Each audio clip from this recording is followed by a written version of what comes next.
Pessoal, eu queria, na realidade, iniciar esse debate agradecendo desde já a presença de vocês. Acho que é um esforço enorme. No caso, o Diego já não estava morando no Brasil mais, enfim, veio da Dinamarca para poder dar essa contribuição. O pessoal do TSE, então, nem se fala. Você imagina trabalhar no TSE 2 semanas do primeiro turno, né?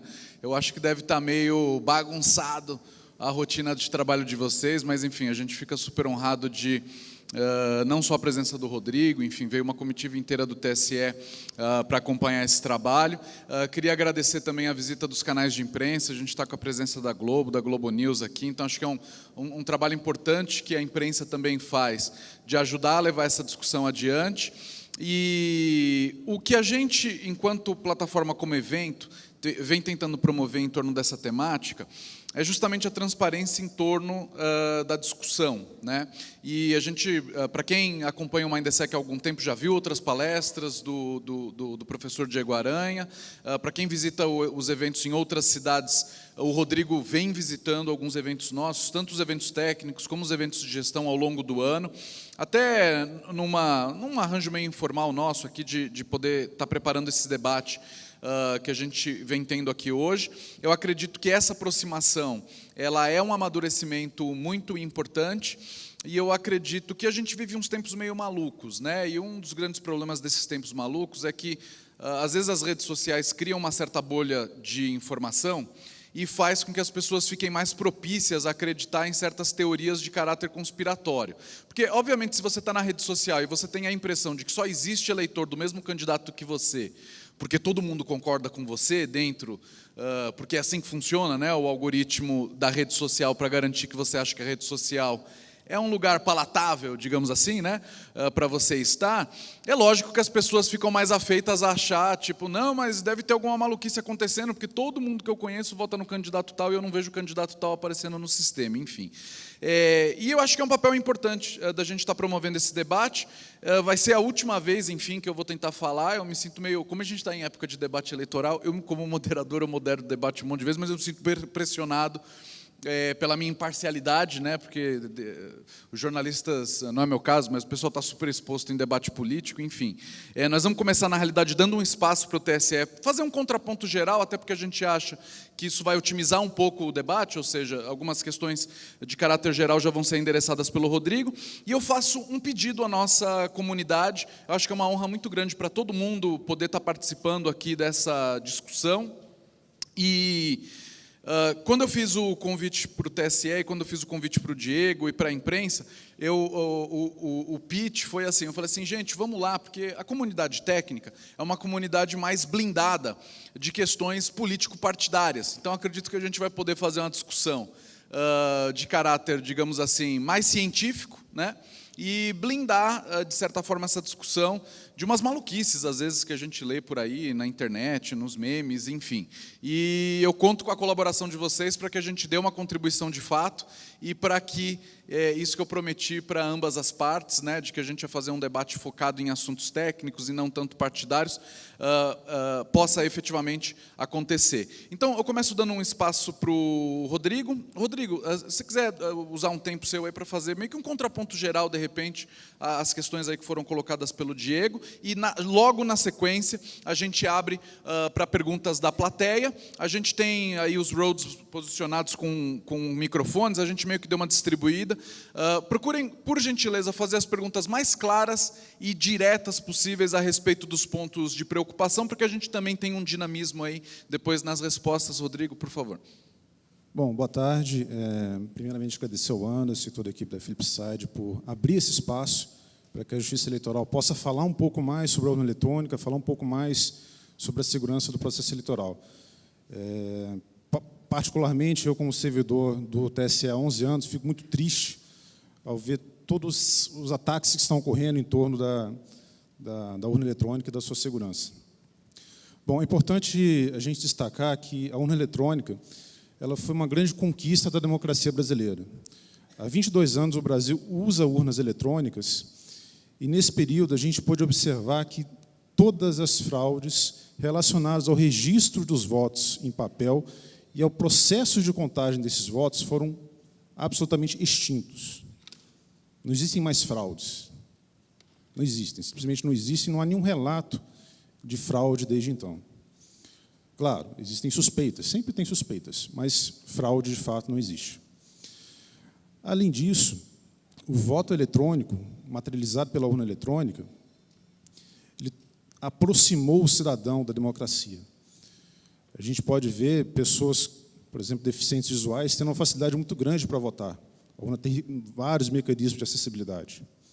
E outro ponto fundamental para a democracia foi permitir que cidadãos de mais baixa renda, analfabetos, votassem e tivessem o seu voto respeitado. Num processo manual em que a pessoa tem que escrever a manifestação da sua vontade, ou então ler um pedaço de papel para registrar o seu voto, torna a vida do analfabeto muito difícil. E essas pessoas têm o direito de votar, elas precisam ter a sua vontade respeitada também. Essa foi mais uma grande conquista da urna eletrônica. Existem até pesquisas que indicam que o perfil, né, dos governantes mudou em função da urna eletrônica. Várias ações sociais, projetos sociais foram implantados à medida que as pessoas de mais baixa renda, que tinham dificuldade para votar e ter a sua vontade efetivamente expressa, passaram a ter o seu voto respeitado com a urna eletrônica. Então, essa sim é uma grande conquista da democracia brasileira. E existe também uma grande conquista, a urna também é uma grande conquista da engenharia brasileira. Para você ter uma ideia, no dia da eleição entra em operação mais de 500 mil urnas. São 500 mil equipamentos sem qualquer tipo de comunicação que são distribuídos por todo o Brasil. Desde aqui da Avenida Paulista até o meio da Floresta Amazônica, existem urnas eletrônicas operando no dia da eleição. E é uma única chance para que esse equipamento funcione e funcione de forma correta. E certamente que tem muitos de vocês que conhecem, já fizeram projetos de hardware e de software e sabem que essa não é uma tarefa fácil. Ter um equipamento que funcione corretamente num único dia, em todo o Brasil, em todas as mais variadas situações, não é algo fácil de fazer. E o Brasil conseguiu fazer isso. Então, essas conquistas, tanto do ponto de vista de engenharia quanto de democracia, o Brasil não pode abrir mão. É perfeitamente válido e saudável que a gente discuta aqui a segurança do processo eletrônico, que a gente discuta os mecanismos de segurança que estão efetivamente implantados na urna eletrônica, seja seus procedimentos de controle, seja seus recursos em hardware e software. A gente precisa fazer essa discussão, a gente precisa saber se aquilo que existe hoje é suficiente ou não, se há espaço para melhoria, e a gente entende que há, sim, espaço para melhoria, mas negar tudo isso é um grande erro. Bom, passado esse pequeno recado, né? Bom, o que eu tenho a dizer é o seguinte, muito se falou aqui, o Diego acho que explicou muito bem sobre toda a sua experiência nos últimos anos em torno da urna eletrônica e do trabalho que ele tem feito junto ao TSE nos testes públicos de segurança. Faço aqui um reconhecimento e elogio em torno do conhecimento que o Diego adquiriu do seu processo. A eleição não é simples, tem vários sistemas envolvidos, vários processos envolvidos, vários procedimentos, e o Diego tem mostrado um conhecimento bastante rico de tudo isso, o que não é fácil. Bom, mas algumas coisas aqui precisam ser melhor elucidadas, né? Uma delas diz respeito à existência ou não de procedimentos de auditoria. Existem sim. A abertura dos sistemas existe. Muito se falou sobre o teste público de segurança e ele ser um mecanismo de auditoria, e talvez o único mecanismo de auditoria, já que é aquilo que o Diego vivenciou de fato. Mas ele não é o único momento em que os sistemas são abertos para a sociedade acompanhar e fiscalizar o trabalho feito pelo TSE. Durante um período de 6 meses, todo o código-fonte de todos os sistemas eleitorais fica à disposição de uma série de entidades, partidos políticos, OAB, Ministério Público, Polícia Federal, universidades, entre outras entidades, para fazer uma extensa avaliação do software, não somente análise do código-fonte, mas também acesso à documentação, compreensão do processo de desenvolvimento, testes no hardware, do ponto de vista de funcionamento. Tudo isso está disponível por um período de 6 meses. que culmina numa cerimônia que a gente chama de cerimônia de lacração e assinatura digital dos sistemas. Então, aqueles sistemas que foram vistoriados por 6 meses, numa etapa final, são submetidos à compilação e esses binários são assinados digitalmente, em cerimônia pública, que pode ser acompanhada pelas mesmas entidades que fiscalizaram, que verificaram o software anteriormente. Então, durante um grande período de tempo é feita uma análise, se ganha confiança no sistema, e, em seguida, é feito um atesto de que aquele sistema está correto, e, finalmente, com a assinatura digital, para se garantir que aquele software que foi desenvolvido pelo TSE é aquele que está sendo usado nos TREs e nas urnas eletrônicas. A título de exemplo, neste ano, a Polícia Federal fez esse trabalho. Ela passou, uma equipe de peritos passou uma semana no tribunal, inspecionou o código, tirou dúvidas com a equipe, analisou a documentação, fez exercícios na urna e, ao final, na cerimônia de lacração, fez assinaturas dos sistemas. E a equipe da polícia, os peritos da polícia em todo o país, terão a capacidade, esse ano, de verificar se o software que está sendo usado, seja nas estações de trabalho dos TRS, seja nas urnas eletrônicas, corresponde àquele que eles fiscalizaram, que eles assinaram lá em Brasília. Esse é um exemplo, né? A gente pode falar de várias outras coisas aqui, o Anderson já quer abrir os debates, se acha que é necessário mesmo. Não, na realidade não, Mas, eu não queria interromper teu raciocínio, eu ia só pedir para você clarificar, vocês fazem uma assinatura digital no TSE, e essa assinatura depois ela é verificada localmente nos tribunais regionais, é isso? Só sim. você pedir para você detalhar esse Na processo. cerimônia de lacração, são feitos vários níveis de assinatura digital, né? Existe um nível inicial de assinatura que é feito pelo TSE, com chaves nossas, numa sala-cofre, e, nesse momento, a gente faz a assinatura do sistema operacional, da cadeia de inicialização do sistema operacional, bootloader e kernel do Linux. E essas assinaturas são validadas pelo hardware da urna. Então, nesse ponto, não há que se falar em autoverificação do software. É um hardware que foi previamente auditado e que recebeu certificados digitais, num processo muito semelhante ao que existe com tokens criptográficos, CP Brasil. Nesse ponto, a gente tem o hardware da urna verificando o software. A partir dali, existe uma cadeia de verificação do kernel para os aplicativos, verificando também a assinatura digital, essas assinaturas geradas na cerimônia de lacração em Brasília, semi-honesta pública, que pode ser fiscalizada. É um chip criptográfico? Sim, é um chip criptográfico, e realmente ele é muito semelhante a um token, né? Ele desempenha basicamente 2 funções. Ele se assemelha a um TPM, que a gente encontra em vários computadores hoje em dia, que é ou seja, um dispositivo que verifica a autenticidade do sistema operacional. E ele também tem um papel de token criptográfico. Ele tem a guarda segura de chaves e oferece para as aplicações serviços de assinatura e de criptografia. O resultado da urna é assinado por esse mesmo dispositivo. 100% das urnas possuem TPM? Ainda não. Ainda não. A gente ainda tem urnas anteriores à implantação desse dispositivo e que serão utilizadas nessa eleição pela última vez. Perfeito. Rodrigo, acho que como um panorama geral foi muito interessante. Queria de cara abrir para a plateia, caso a gente tenha perguntas específicas. Já temos uma pergunta ali. Aqui, por favor, o microfone. Temos perguntas ali também no fundo. Enquanto o microfone chega, só a título de curiosidade também, porque às vezes a gente vê essa teoria conspiratória, esses TPMs, eles são fabricados também pela Diebold ou são por um fabricante terceirizado? E, no caso de fabricante terceirizado, de que país? Porque eu sei que não se fabrica TPM no Brasil, que eu saiba, pelo menos. Então, eu falei TPM aqui a título de simplificação, né? É uma entendi. arquitetura própria da Justiça Eleitoral, que possui, inclusive, artigo científico publicado em periódico internacional. Bom, o projeto desse hardware, do ponto de vista de especificação de funcionamento, ele é apresentado pelo TSE para licitação, e a empresa contratada faz o projeto de engenharia a nível de hardware e do firmware embarcado. O firmware embarcado nesse dispositivo, ele é de propriedade do TSE, e o TSE tem o código-fonte desse firmware e audita o código-fonte desse firmware. O processo fabril também é auditado pelo TSE, que vai até a fábrica e acompanha o processo de montagem da placa e também o processo de montagem da urna final aqui no Brasil. É importante destacar o seguinte: a urna, quando sai de fábrica, ela sai num estado não operacional.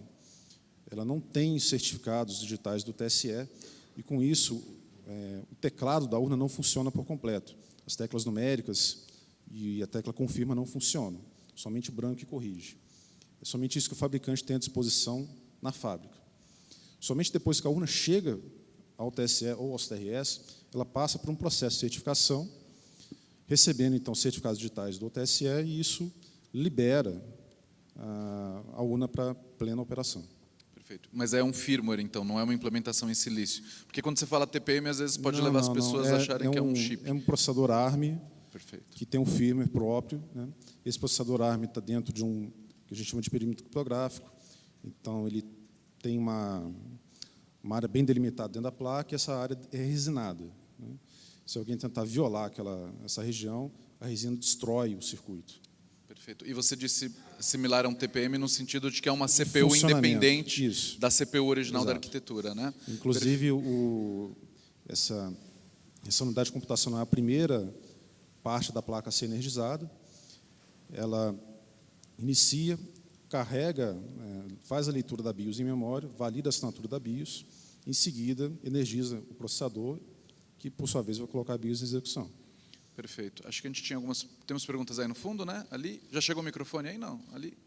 Não? Ali, acho que é o Kleber Brandão está levantando a mão. Ah, ali, perdão. Oi, Anquises, por favor. Falando. Nome, cargo e a pergunta, por gentileza. Alô? Oi, Anquises. Não vou falar empresa porque eu estou falando como pessoa e não como empresa, tá? Uma pergunta aqui, pegando o gancho aqui no que o Rodrigo falou, ele disse que o código-fonte das urnas são auditados pela uma parcela da sociedade por esse processo aí de 6 meses. E, em paralelo, o Diego Aranha ele disse que, quando ele participou dos processos de auditoria, ele tinha acesso muito limitado ao código, né? Aparentemente partes do código obfuscadas ou faltando, como parte do processo de auditoria.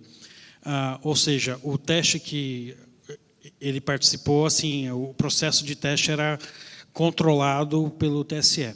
A minha pergunta, então, nesse teste que você disse que é feito pela uma parcela da sociedade, o TSE dá acesso total ao código ou dá acesso só à parte do código que interessa? Rodrigo, antes de você responder, até a título de transparência, nós convidamos também a Polícia Federal para participar desse debate e, enfim, o pedido foi indeferido. Acredito até que por uma burocracia interna do órgão, mas foi o outro time, né, que participou esse ano dos testes, o Ivo Peixinho, né, coordenava o time, acho que para uma figura conhecida da nossa comunidade para alguns de vocês. A princípio era para estar aqui também, mas acabou não conseguindo estar, então só explicando aí também por que a Polícia Federal não veio. Rodrigo. Legal. O Ivo Peixinho ele participou do teste público de segurança no ano passado e, em 2016, ele também esteve com uma equipe no TSF nesse trabalho de 6 meses antes da eleição, né, fazendo uma avaliação do software, e esteve novamente este ano fazendo esse trabalho mais uma vez. Bom, em linhas gerais, as restrições com relação ao código que está disponível nesse período de 6 meses são as mesmas do teste público de segurança, certo? Bom, aqui acho que a grande questão é o seguinte, né? O próprio Diego levantou, a parte do código é retirada e tal. Bom, a gente tem um cuidado muito grande com relação às chaves criptográficas, né? Dado uma decisão de projeto que existia até então de ter chaves embarcadas no código-fonte, naturalmente essas porções de código não poderiam ser reveladas por ser a evidenciação da chave criptográfica, que não pode vazar de forma alguma, né? Mas, uma vez vencida essa decisão de projeto, que é o estado atual do software, hoje o software não contém chaves embarcadas no código-fonte, não faz mais sentido, isso já pode ser verificado pelas equipes que foram auditar o software este ano, não há mais que se falar em retirada de porções de código, certo? Com relação à abertura como um todo... Só clarificando, Rodrigo, sim, retirada do lado de vocês, né? Ou seja, sim, vocês não escondem nosso. mais nenhum... Enfim. A gente tinha headers, aqui os headers com buffers, que seriam chaves e tal, isso tudo foi eliminado. Bom, acho que um anseio geral, o Diego tem Sensei também, eu já ouvi isso em vários lugares, onde eu vou, sempre falam a mesma coisa, sempre me perguntam a mesma coisa, sempre me pedem a mesma coisa, que é o seguinte: quando o código vai estar na internet? Dá uma urna aí, né? Não, dá uma urna não, porque isso é proibido, né? Mas, quando o código vai estar na internet, por que não está na internet, tudo mais e tal. Bom, essa abertura está sendo, sim, considerada pelo TSE. A gente está, sim, se preparando para viabilizar isso. Eu não posso fornecer uma data, porque não tem ainda uma data para isso acontecer, mas é algo, sim, que está sendo trabalhado e deve acontecer o mais breve possível. Que ótima notícia. Acho que temos mais uma pergunta ali, depois temos uma aqui na frente. Alô, oi. Boa tarde. Rodrigo, uma dúvida que eu tenho em relação... Brandão, você puder falar só um pouquinho mais alto? Oi, melhor? Melhor. Uma dúvida que eu tenho em relação a esse processo é se existe algum tipo de controle ou verificação de como é imputado os dados dos candidatos. Então, eu, como candidato, eu submeto minha foto para aparecer na urna eletrônica e esse arquivo é auditado de algum jeito antes de entrar na urna, porque ele pode ser um vetor para explorar algumas das falhas que o Diego elencou. A pergunta Tudo bem. de muitos anos na bancada da malícia. Beleza. Vou tentar, O input da urna, isso, né? Claro. Vou tentar, então, explicar um pouquinho esse processo, né? Quem faz o registro dos dados dos candidatos são os próprios partidos políticos. Eles utilizam o sistema desenvolvido pelo TSE e, nesse sistema, eles fazem um cadastro dos dados, nome do candidato, foto e tudo mais lá que for pertinente. E esse sistema, então, envia os dados para a Justiça Eleitoral. Internamente, a Justiça Eleitoral utiliza um outro sistema para fazer o gerenciamento do ciclo de vida de um registro de candidatura. O registro de candidatura ele passa por análise judicial, então ele vai sofrer ali uma aprovação de um juiz, pode ser rejeitado pelo juiz, receber um recurso e tudo isso tem um ciclo de vida que ocorre por software também. Bom, o que acontece nesse sistema se reflete num sistema de divulgação das candidaturas, está disponível no site do TSE, e talvez alguns de vocês tenham visto em função aí de movimentos recentes em torno de algumas candidaturas de mais destaque, né? Mas o que acontece dentro desse sistema é refletido na internet e toda a sociedade pode ver. Internamente, a Justiça Eleitoral tem dois procedimentos que vale a pena destacar aqui. Um deles é prévio ao momento que estamos vivendo, que é o seguinte: numa etapa intermediária ali do processamento das candidaturas, é feita uma validação dos dados dos candidatos na urna eletrônica. Então, o sistema gera os dados dos candidatos num arquivo assinado por esse sistema. A urna recebe isso, valida a assinatura e exibe na tela o nome do candidato, número, foto, qual partido. Isso é feito, já foi feito antigamente com validação dos partidos, hoje é feito só com validação interna. Bom, isso já passou. O que está acontecendo agora, está acontecendo nessa semana, inclusive, é o seguinte: esse sistema, uma vez julgado todos os registros de candidatos, ele passa por um processo que a gente chama de fechamento.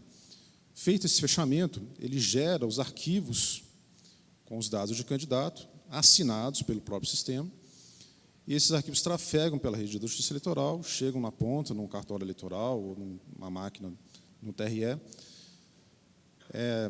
Esses dados são recebidos por um sistema que gera os cartões de memória. Esse sistema valida a assinatura antes de gravar os arquivos de candidato no cartão de memória. E na urna eletrônica, essa mesma assinatura é validada, mais uma vez, pelo software. Então, perceba o seguinte: existe um sistema que espelha aquilo que acontece, todas as operações realizadas pela Justiça Eleitoral na internet, e o dado que esse sistema gera é assinado na sua origem, e ele trafega por várias etapas aí da eleição, dos sistemas eleitorais, até chegar na urna com assinatura digital. Em momento algum, durante o tráfego dessa informação, pode haver algum tipo de adulteração da informação. Só, Diego, se você quiser comentar, acho que o Brandão é um pesquisador muito experiente e ele fez uma pergunta que eu acho que isso já foi levantado muitas vezes pela comunidade técnica, que é: se você fosse realmente tentar hackear a urna do jeito que está hoje, um vetor de ataque possível. Então, ele deve ter perguntado porque ele já imaginou colocando um exploit dentro de uma foto de candidato, mandando para a Justiça assinando digitalmente essa informação e mandando para a urna. Por que vocês nunca escolheram esse caminho na hora de fazer os testes? porque eu considero um caminho esotérico. Assim, dado o conhecimento que eu tinha, especialmente dos testes de 2012, eu via pontos na superfície de ataque que eram de exploração muito mais simples, e eu considero realista, do que montar uma foto para executar código arbitrário na urna. Assim. Então, na medida que você pode capturar chaves criptográficas do código, ou como a equipe de peritos da Polícia Federal conseguiu, né, executando esse cartão em uma máquina virtual e obter acesso privilegiado ao software de votação para explorar mais vulnerabilidades e colocar seu código para rodar, eu penso que, primeiro, né, esse cenário é mais factível na prática, e eu acho que o nosso papel como pesquisadores participando dos testes é exatamente nos direcionar por abordagens que sejam mais factíveis, até para poder colaborar, do que testar questões esotéricas que talvez surtiriam um pouco o efeito na prática. Assim. Além do que, para você escrever esse exploit e explorar exatamente o ponto certo, você precisaria ter já um conhecimento bastante íntimo sobre o software de votação, que eu imagino abriria outras possibilidades de ataque mais interessantes, como, por exemplo, as que eu descrevi aqui. Então, eu considero simplesmente uma abordagem esotérica, há abordagens com melhor custo-benefício, na minha concepção. Legal. Próxima pergunta. Boa tarde, meu nome é Silvio. Em auditoria, existem alguns requerimentos que, por exemplo, para que seja feita uma afirmação, seja produzida a evidência e essa evidência seja colocada, por exemplo, em confronto com pessoas com maior expertise, ou mesmo perguntada à equipe que gerou. Então, quer dizer, a afirmação de que não há possibilidade de fraude é baseada em que evidências? Perfeito. Bom, praticamente todo ano, toda eleição, existem denúncias. Candidatos entram com denúncias na Polícia Federal, no Ministério Público, e esses órgãos conduzem as suas investigações. Essas investigações são baseadas em quê? Bom, em atas, em registros em papel do que acontece na sessão eleitoral, cadernos de votação, ata da sessão que é assinado pelo mesário, e também por evidências eletrônicas produzidas pela urna. A urna produz o log de todas as suas operações, o arquivo de RDV, boletim de urna, tudo isso fica à disposição dos investigadores. De todas essas análises que eu já vi, a Polícia Federal que faz uma análise mais aprofundada do ponto de vista de até fazer dump de cartões de memória e avaliar o conteúdo desses cartões. E de todas essas investigações que já foram conduzidas por esses órgãos, a conclusão foi sempre a mesma, não aconteceu nada. A eleição foi íntegra. Então, do ponto de vista de investigação criminal, que é uma auditoria nesse caso, sim, existem evidências que são fornecidas para essas entidades e elas conseguem conduzir suas investigações. Não sei se eu respondi a sua questão. Posso fazer um comentário a respeito? Essa é uma pergunta importantíssima porque ela sempre aparece. Né?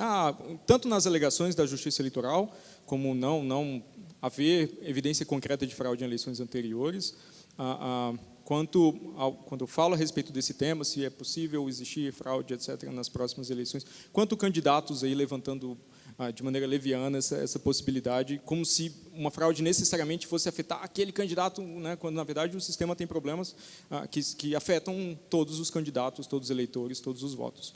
É particularmente maluco quando um candidato que já se elegeu através do sistema levanta suspeição sobre o sistema. Né? Mas acho que a gente não deve falar de candidato, certo? Eu só gostaria de deixar isso, apenas dizer que é uma pergunta recorrente. Essa pergunta é difícil de responder porque a reclamação é exatamente por transparência. O esforço de auditoria que existiu no sistema, ele tomou meses e basicamente foram analisados toneladas de arquivos produzidos por urnas eletrônicas em busca de tentar encontrar algum vestígio de comportamento malicioso durante a eleição, que talvez esteja ou não representado nesses arquivos, depende de exatamente onde uma fraude poderia ter acontecido.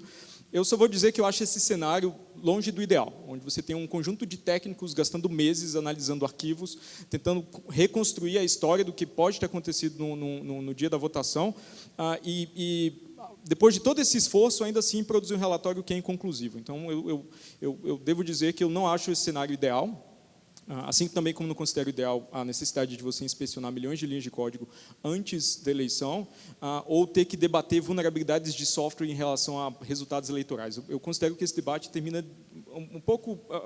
não é o lugar desse debate. Eu vejo isso como infeliz. Eu não acho que é o modelo que nós gostaríamos de ter para discutir se resultados são convincentes ou não. E dito isso, eu vou aproveitar para reforçar o ponto que eu fiz. Na academia, a gente considera uma noção muito clara de segurança e transparência para sistemas de votação, que é chamado princípio de independência, que a ideia é que você tenha um mecanismo de auditoria que seja independente do software para verificar de maneira também independente que o resultado está correto. Acho que a obsessão com fraudes desvirtua do ponto que é realmente importante. Se o sistema tem condições de provar para um terceiro que o resultado está correto, além de qualquer margem de dúvida. Se realmente esse é o resultado da eleição, num procedimento simples, que seja transparente, que seja acessível à sociedade, e que resolva essa questão rapidamente, ao invés de prolongar análises por investigações por meses sobre bits, tentando torturar esses bits para eles contar a própria história. Assim, eu não considero esse um cenário ideal. Então, por isso, os outros países que adotam voto eletrônico, buscam implementar mecanismos que permitam a auditoria que seja independente do software e acessível a cidadãos sem nenhuma especialização sofisticada. Só para ficar nesse tema, sim, por favor, Rodrigo, eu aproveito até para pedir uma clarificação, que é, eu entendo que o comentário do Diego é no sentido de uma pessoa comum, né? Mas, aproveitando que o nosso fórum é predominantemente técnico, eu gostaria de te fazer a seguinte pergunta. Como é que o TSE, no caso de um cenário de ameaça desse, ou seja, que o software de uma determinada urna tenha sido adulterado, computado votos incorretamente, por exemplo, na hora que isso é submetido para vocês, qual que é o mecanismo de segurança existente hoje para detectar que aqueles votos foram produzidos por um software adulterado lá na ponta? Como que é a cadeia de confiança? Tá legal. Só antes de responder, Anderson, trazer um pouco mais de luz aqui com relação ao trabalho de auditoria que foi conduzido em 2015, após a eleição presidencial, por um dos partidos que disputou a eleição naquele ano. O pedido de auditoria original do partido foi verificar a integridade da totalização dos votos. Para quem se lembra, na época, havia um debate, uma suspeita em torno do crescimento dos votos da candidata eleita, que estava perdendo inicialmente, depois se consagrou vitoriosa ao final. E isso gerou suspeição a como é que, de repente, começou a crescer e tudo mais e tal. Então, o pedido original do partido era em cima do processo de totalização. E, em função disso, os trabalhos iniciais do partido se deram em torno do processo de totalização. E, para que ele pudesse ter condições de repetir o processo de totalização, foram fornecidos todos os arquivos de RDV de todas as urnas do país. O partido fez uma análise desses arquivos e pôde constatar que o resultado divulgado pelo TSE, o resultado final da eleição, correspondia ao somatório fiel dos votos contidos nesses arquivos. Então, essa é uma conclusão do relatório, está escrito lá, e esse era o alvo principal, o objetivo principal da auditoria do partido. Naturalmente, ao longo da auditoria, a equipe foi vendo oportunidades de avaliar outras etapas do processo eleitoral. E o TSE, naturalmente, foi permitindo que essas etapas pudessem ser avaliadas. Foi permitido, inclusive, analisar novamente o código-fonte do software da urna, o que não estava no pedido original. Mas isso foi permitido e o partido fez.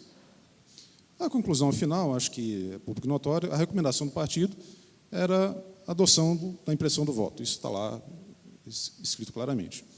Mas isso não tem relação direta com a totalização dos votos diante do pedido original do partido. Então, o relatório, o resultado da auditoria, não é inconclusivo, certo?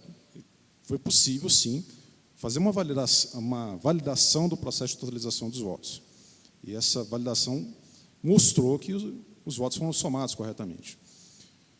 Com relação aos outros aspectos, a gente pode discutir aqui à vontade. Bom, só me lembra que você falou sobre... Como é que a gente sabe que o voto que chega no TSE Legal. não foi produzido por uma urna que teve o código adulterado? Então, as urnas eletrônicas passam por um processo de preparação bastante transparente, que é feita uma cerimônia pública, uma cerimônia chamada de geração de mídias e carga de urna. Essas cerimônias já estão acontecendo, está acontecendo hoje em Brasília para as urnas que serão enviadas para o exterior, e vão acontecer nos estados a partir da semana que vem. Qualquer cidadão pode ir lá acompanhar, ver de perto o que está acontecendo. Ela é fiscalizada por partidos, Ministério Público, OAB, Polícia Federal pode ir também, a imprensa pode acompanhar, não há problema nenhum. E é uma cerimônia que há bastante controle do que está sendo feito, das bits que estão sendo geradas, das urnas que estão sendo carregadas. É nela que o software é instalado, é nela que são colocados adesivos, lacres físicos nas urnas. Tudo isso pode ser fiscalizado. E nesse processo de geração das urnas, para cada urna é gerado um identificador daquela preparação, daquele ato de preparação, que a gente chama de correspondência. Esse identificador ele vai para o sistema de totalização e, no dia da eleição, somente as urnas que têm correspondência esperada no sistema de totalização terão o seu resultado totalizado. Se alguém tentar preparar uma urna fora desse processo, esse resultado não entra no cômputo final dos votos. Não sei se era bem isso que você queria que fosse elucidado antes, mas percebam que o processo de preparação das urnas ele tem um controle, esse controle é fiscalizável, as correspondências das urnas são publicadas previamente, no sábado, véspera da eleição, isso tudo está disponível na internet, então os fiscais de partido podem, inclusive, nas sessões eleitorais, se certificarem de que a urna que está lá é, de fato, aquela que foi gerada na cerimônia. E, bom, como eu disse anteriormente aqui, o hardware da urna provê um mecanismo de autenticação do software. Somente o software desenvolvido no TSE e assinado pelo TSE em Brasília pode ser executado nas urnas. Isso, inclusive, é evidenciado pelo hardware. Existe um LED disponível no terminal do mesário, que é acionado por esse hardware, somente por esse hardware, que fica verde no dia da eleição, caso seja um software assinado pelo TSE. Se não for um software assinado pelo TSE, a urna, em determinado momento da sua inicialização, vai travar, esse LED vai ficar piscando lá em vermelho, e a urna vai ser desligada depois de um tempo. Só na inicialização? Toda vez que você liga a urna, ele verifica a assinatura. Um outro ponto importante também é o seguinte, inclusive vai ser feito este ano, né? É possível verificar o hash dos arquivos que estão na urna, dos executáveis, das bibliotecas, do kernel do Linux, dos drivers. É possível verificar esse hash esse gerado na cerimônia de lacração, ou seja, você consegue ver se os arquivos estão íntegros com aquilo que foi produzido em Brasília. E é também possível verificar a assinatura digital desses programas. Então, aquela assinatura feita pela Polícia Federal, alguns dias atrás, lá em Brasília, poderá ser verificada na urna. Inclusive no próprio local de votação, na manhã do dia da eleição, antes da votação começar. Posso fazer um comentário técnico sobre essa questão, que eu acho que é importante? E também sobre a questão, porque como você colocou na tua palestra inconclusivo, acho que convém clarificar se aquilo realmente estava no relatório ou não, enfim. Sim, o inconclusivo realmente não se refere à totalização. Uma boa amostra de BUs, de boletins de urna, foram conferidos entre BUs eletrônicos e BUs físicos impressos pelas urnas, com inclusive contribuição da amostra do Você Fiscal, que eu coordenei em 2014.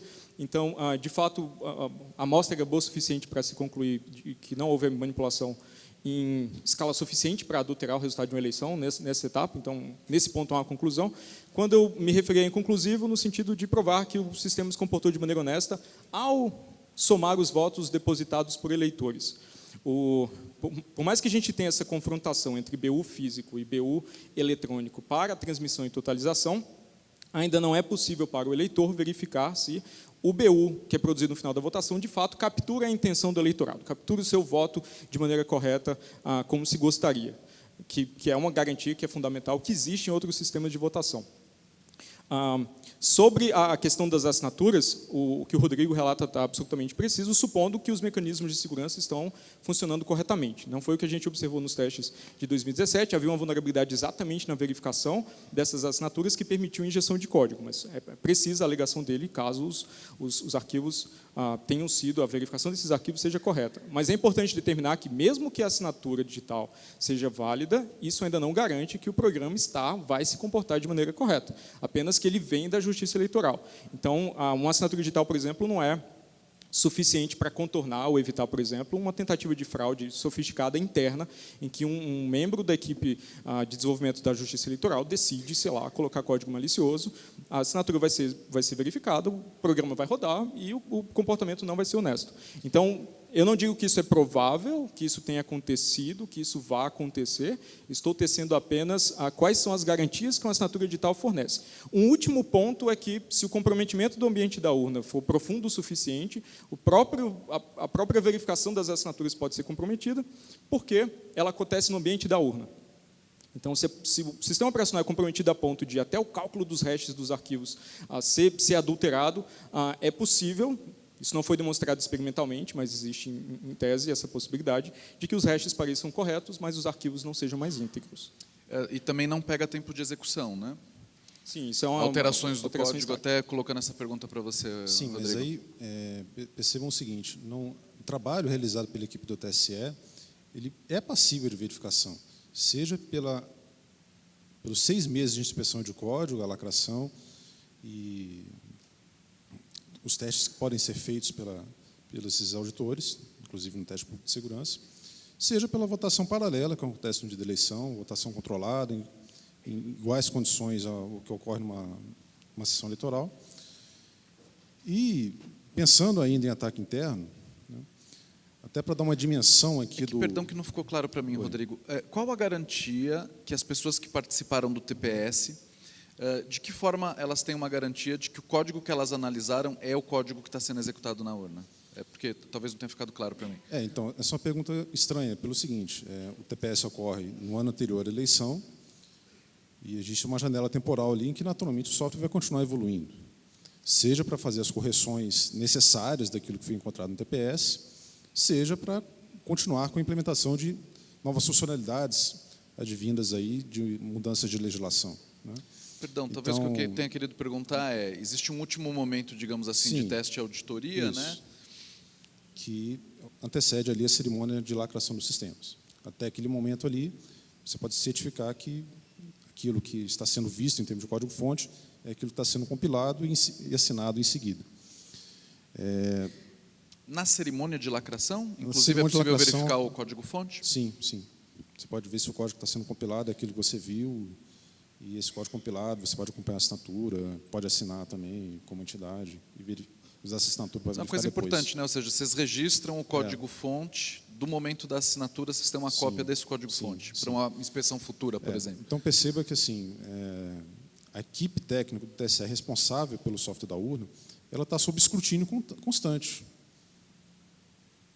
Então, a gente, como servidor do TSE, usar esse poder que a gente teria para fazer qualquer ação maliciosa no software é muito arriscado para nós mesmos, porque o escrutínio é forte e existe.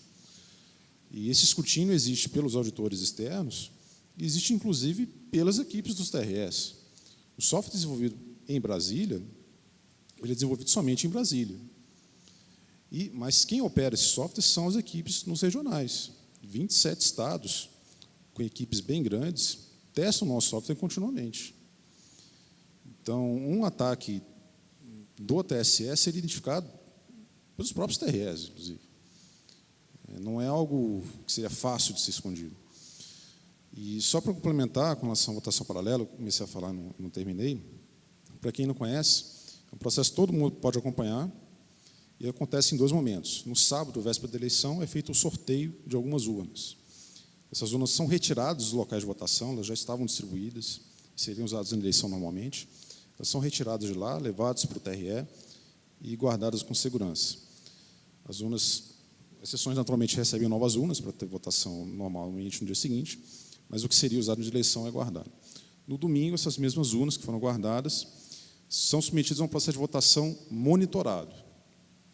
Então, cada voto que entra na urna é registrado em papel, é registrado em vídeo, acompanhado isso por auditores, e votação normal até o final do dia. No final do dia, às 17 horas, votação encerrada, urna soma os resultados, gera o boletim de urna, resultado apurado da sessão, publicado, e isso é confrontado com o registro em papel, que foi feito anteriormente, confrontado com o registro em vídeo.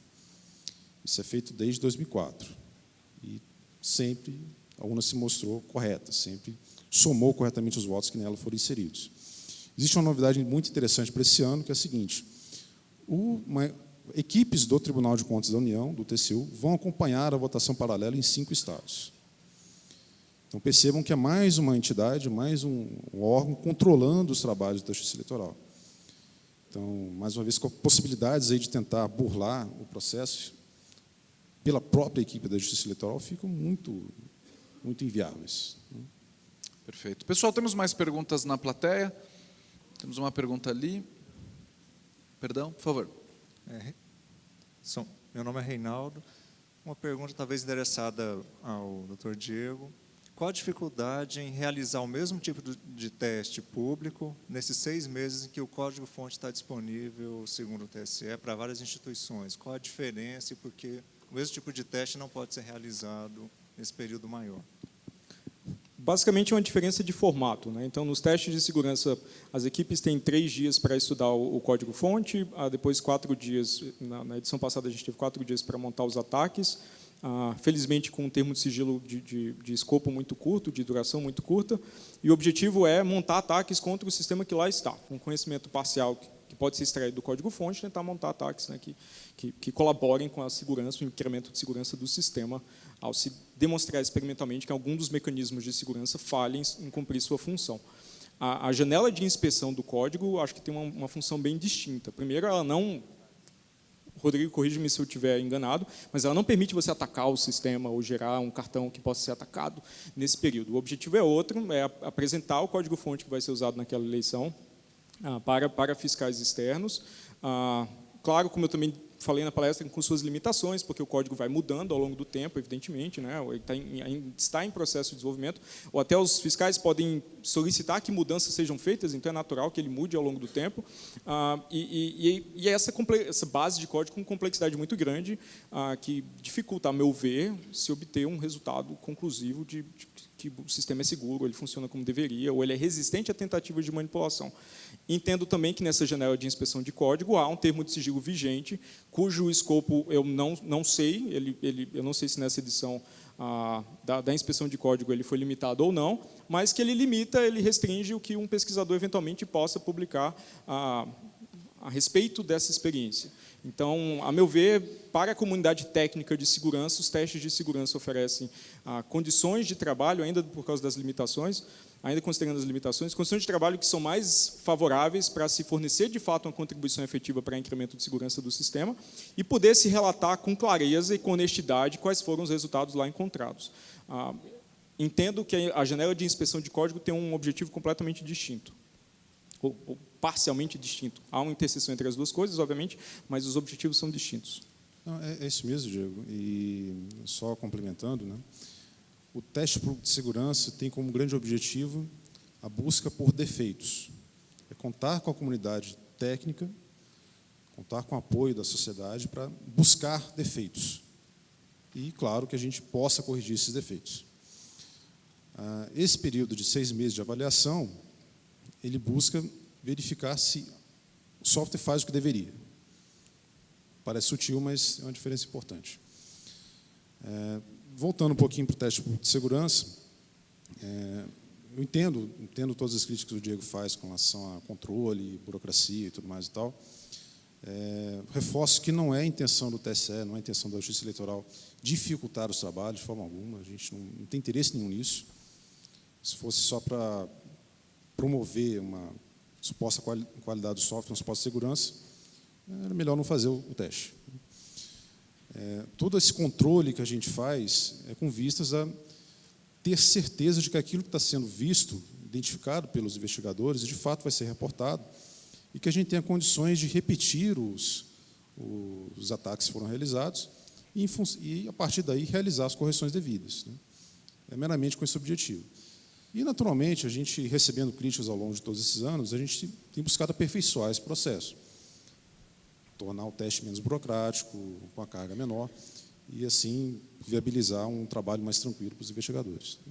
É importante lembrar que, da mesma forma, às vezes, que a comunidade pontua a questão do modelo adversarial, ou seja, de algumas vezes o TSE, de repente, não considerar a questão da ameaça interna, acho que é importante também clarificar que, para o TSE, há possivelmente a preocupação de que pessoas participem no teste, identifiquem falhas e não reportem, né?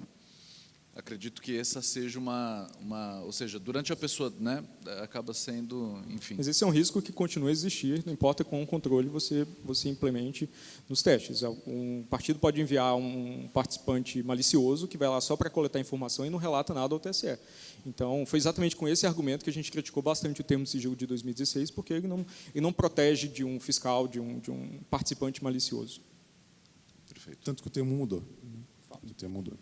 Reconheço.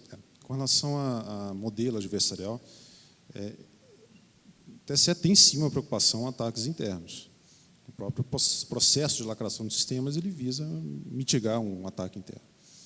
Agora, no contexto do teste de segurança, talvez não faça muito sentido a gente modelar um atacante interno, um acesso ao código-fonte. Talvez, algo que a gente pode discutir em torno do modelo do teste. Mas isso não quer dizer que a gente não esteja preocupado com essa possibilidade. Tanto é que existem já elementos para mitigar esse tipo de ocorrência. Perfeito. Temos mais perguntas na plateia? Enquanto a gente vai caminhando, temos aqui uma pergunta do Paião, temos ali também. Rodrigo, por favor. Rodrigo, aqui. uma pergunta. Posso fazer? Quem está com o microfone pode fazer. Eu estou com o microfone, Anderson. Isso. Vamos lá, ontem no Jornal da CBN, segunda edição, diz o seguinte: nenhum partido compareceu ao TSE para fazer a conferência de lacração das urnas eletrônicas. A minha pergunta aí ao Coimbra é: isso não deveria ser uma exigência para que todos pudessem comparecer e fazer essa verificação, para depois não ter nenhum interesse em pedir uma auditoria ou algo parecido? Então, de fato, é muito lamentável que nenhum partido compareça ao processo de auditoria, né, as oportunidades de auditoria que estão disponíveis. Né? É, de fato, muito lamentável. Agora, do ponto de vista jurídico, eu não sei te dizer se o TSE tem poderes para obrigar um partido político a fazer esse tipo de trabalho. Não sei se é algo que precisa passar por um projeto de lei ou não. Eu, de fato, desconheço se o TSE teria esse tipo de poder. Mas, de fato, é lamentável porque são, talvez, as partes mais interessadas no processo, né, em garantir que, de fato, aquilo que está sendo usado na eleição está funcionando de forma correta. Né. Fora que é um contrassenso, né, quando um candidato, por exemplo, questiona, e isso já ocorreu em vários pleitos, não só nesse, e o partido do candidato não enviou ninguém, enfim, para participar desse processo. Temos mais... Perdão, Diego, você quer pontuar, não? Eu já diria que a parte mais interessada é o próprio cidadão e eleitor. Então, sinceramente, não me interesso pelos interesses do partido, eles têm suas estratégias para vencer eleições. Eu sempre pontuo, né, eu sempre gosto de comentar a respeito de possibilidade de auditoria para o eleitor, para o cidadão. As eleições servem ao cidadão e não aos partidos. Essa é a minha concepção. Acho que tínhamos uma pergunta ali, por favor. Pessoal, atenção com os microfones, por favor, para a gente ter uma certa dinâmica aí. Quem é que está com o microfone? Aqui do lado esquerdo. Pronto, pode fazer a pergunta. Oi. Perfeito. Meu nome é Daniel. O Diego comentou no início da palestra que o código ele é bem extenso, aproximadamente 24 pouquinho milhões mais alto só, por gentileza. aproximadamente 24 milhões de linhas, se não me engano. Humanamente impossível analisar, faz todo sentido. A minha pergunta, na verdade, é direcionada para o Rodrigo. Eu imagino que um código desse tamanho, vocês devam ter um pipeline de desenvolvimento muito bem estruturado, com soluções de DevOps, enfim, soluções mesmo de análise de código. Poderia detalhar um pouco melhor que soluções vocês usam nesse pipeline? Legal. Primeiro, com relação ao volume de código, né? Desses 24 milhões, a gente pode destacar que boa parte é o código do próprio kernel do Linux e outra boa parte é o código de várias bibliotecas de terceiro que a gente usa, por exemplo, na urna SDL e OpenSSL. Até mesmo em determinado momento, no teste de confirmação neste ano, né, acho que a equipe do Diego pediu o código do kernel puro, né, até para comparar as modificações que a gente fez no kernel daquilo que está disponível abertamente na internet. Bom, eu não sei se eu vou conseguir falar, acho que eu não vou conseguir falar aqui completamente sobre o processo de desenvolvimento, o que a gente faz com o uso de ferramentas e tal.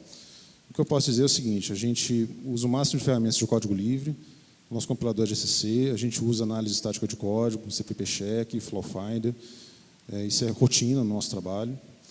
A gente tem uma boa cobertura de código, uma boa cobertura de testes unitários, algo em torno entre 60% e 80%, dependendo do módulo. Existe integração contínua, a gente utiliza métodos ágeis, em particular Scrum e várias práticas do XP, e muito teste. Existem testes em mais variados níveis, tanto pela nossa equipe de desenvolvimento, equipe própria de teste no TSE e equipes fazendo testes nos TRS. Inclusive eventos de testes periódicos, agrupando pessoas de vários regionais. Não sei se era bem isso que você tinha em mente. Perfeito. Mais perguntas? A gente tinha o Felipe Paião aqui, queria também fazer uma pergunta aqui na frente, na bancada dos jornalistas. Temos ali no fundo. Aqui é uma pergunta, Anderson. Pois não. André. Rodrigo, você comentou de todos os testes que são realizados, né, com relação à questão do código-fonte. Uma dúvida que fica é com relação ao compilador, né, porque nós sabemos no processo de desenvolvimento de software que muitas vulnerabilidades, muitas vezes, são injetadas no momento que o software é compilado. Esse ambiente onde é feita a compilação do software, né, e o próprio compilador, ele passa também por um processo de auditoria? Então, o processo de compilação ele ocorre na cerimônia pública de lacração e assinatura dos sistemas eleitorais. Várias entidades podem acompanhar, e neste ano, em particular, a Polícia Federal acompanhou esse processo de compilação. O compilador que a gente usa é o GCC, código aberto, possuímos o código-fonte dele, e ele faz parte da lacração. Ele incorpora o conjunto de software como um todo que foi fechado para a eleição. Ele pode ser auditado, inclusive, se houver interesse das equipes que estão participando desse trabalho. É importante, acho que, argumentar que esse é um ponto sensível para a segurança do sistema, porque esse é um estágio após o controle de versão do software, onde as alterações, eventuais alterações nesse instante não são traçadas pelo controle de versão, e ocorre imediatamente antes da distribuição do software para os TRS. Então, do ponto de vista de um atacante interno, novamente, não estou argumentando ou especulando que ele possa existir, mas como profissional de segurança, evidentemente, eu penso em momentos que oferecem risco maior. Esse é um ponto muito sensível, porque adulterações nesse instante de compilação vão ser propagadas para todas as urnas, na medida que a logística de distribuição de software prossegue. Curiosidade rápida, os 27 milhões existe de controle, né, nessa etapa. Né? Com a cerimônia de lacração, existe uma forma de fato, fiscalizar e acompanhar esse processo que, de fato, é muito crítico. Né? Uma curiosidade, os 27 milhões de linhas incluem os códigos do GCC, as linhas de códigos do GCC? Não, ele está isolado nessa contagem. Eu deixo a pergunta para a plateia, quantas mil linhas de código tem o GCC hoje? Temos mais perguntas aqui. Próxima pergunta, por favor. Alguém? Então, tinha aqui o Paião também queria fazer uma pergunta. Se puder trazer o microfone aqui para o Felipe, para a gente poder fazer... já está com o Felipe? Por favor, Paião. Boa noite, Coimbra. Felipe Paião, do Tecmundo. O professor Diego escreveu durante a palestra dele que o sistema de votação não é auditável. O PSDB também no relatório escreveu que não permite plena auditagem. E eu queria voltar um pouquinho mais nesse tema. A questão que eu queria saber é que mudanças, então, podem ser feitas para mitigar essa questão, ou se a urna eletrônica sempre vai ser alvo de crítica. Eu queria até saber do professor Diego se ele também acredita em qual momento que a urna vai deixar de ter tanta crítica. Só clarificando, cortou o Felipe Paião do Tecmundo. Diego. Eu respondo primeiro. Bem, eu adoraria que a experiência brasileira, que obviamente tem seu valor, meu objetivo aqui nunca foi negar o valor e o progresso que foi feito, eu gostaria que essa experiência progredisse na medida de implantar uma forma de voto impresso. Inclusive o protótipo construído pelo TSE, na expectativa que a lei fosse valer para essas eleições, resolvia muitos dos problemas que surgem como críticas comuns, como vai infringir o sigilo do voto, se houver alguma alteração na trilha física, isso não vai ser detectado, vai gerar problemas. Então, o protótipo que foi construído, inclusive publicado num artigo científico, no workshop que eu coordenei, passou pela revisão por pares, todo o procedimento científico comum, era um ótimo protótipo para ser colocado em produção numa fração dessas urnas, e eu acho triste que essa experiência não vai poder prosseguir pelo STF ter suspendido a aplicação da lei, a meu ver, com justificativas questionáveis, que eram tratadas no escopo do próprio protótipo produzido pelo TSE para satisfazer os requisitos de segurança. Então, eu entendo que, quando existir um mecanismo de auditoria que seja independente do software e que leve o debate para além das fraudes e vulnerabilidades de software e essa discussão que eu considero estranha para simplesmente ter um procedimento de provar que o resultado está correto, além de qualquer margem de dúvida, a urna, não há por que mais criticar a urna. Passa a ser apenas uma crítica técnica para se evoluir do ponto de vista tecnológico. Mas o procedimento, o processo eleitoral passa a ser inteiramente auditável pela sociedade, diretamente pela sociedade, e eu consideraria o problema resolvido. Rodrigo, quer falar sobre as impressoras? Traumatizou vocês muito em 2000? A impressora? Não, vou chegar lá, só faço questão de respondê-lo. É o seguinte. Bom, perceba que de tudo que a gente discutiu aqui, eu acho que não dá para dizer que não existe auditoria. Existe auditoria, existem meios de se auditar o processo. Naturalmente, é válida a discussão e perfeitamente saudável sobre se os mecanismos presentes hoje são suficientes ou não e se existe espaço para a gente incluir um outro mecanismo de auditoria, que poderia ser o voto impresso ou alguma outra coisa. Essa discussão precisa acontecer, ela é necessária e o TSE está aberto a discutir essa questão. Agora, não é razoável a gente argumentar aqui de que não existe mecanismo de auditoria. Existe. A gente pode discutir a completude disso, se é efetivo ou não, mas existe. Com relação ao voto impresso, bom, foi uma longa jornada, desde a aprovação da lei no final de 2015 até junho, maio deste ano, se não me engano, em que o Supremo tomou a decisão da não aplicação do voto impresso este ano. O Tribunal, desde então, de 2015 para cá, vinha se esforçando fortemente para a implantação do voto impresso, seja do ponto de vista normativo, para determinar o que fazer com o voto impresso. A lei não dizia nada, a lei só dizia que tinha que imprimir o voto, não falava nada sobre a auditoria, de fato, que se espera em torno do voto impresso, e o TSE fez todo um trabalho normativo regulamentando esse processo, trabalho esse submetido à audiência pública e que, infelizmente, teve uma participação fraquíssima. O tribunal também teve um grande esforço em torno de software, particularmente da minha equipe. A gente fez todo um projeto de como deveria ser a cédula impressa, de como o software deveria se comportar, de como o eleitor deveria confrontar a tela da urna com o papel, quantas vezes ele poderia fazer essa conferência. Tudo isso foi resolvido em software e está disponível até hoje. O software que tem para eleição tem suporte a isso. Só está desativado, porque a gente não pode adotar, naturalmente.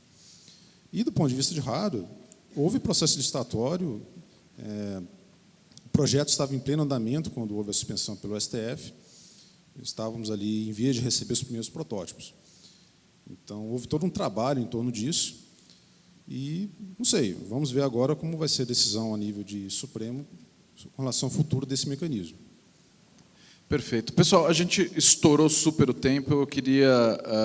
Eu tive a oportunidade de trabalhar durante algum tempo tanto com o Rodrigo como com o Diego, o Rodrigo um pouco mais recente, e eu vou pedir uma salva de palmas para eles. Acredito que a gente tenha conseguido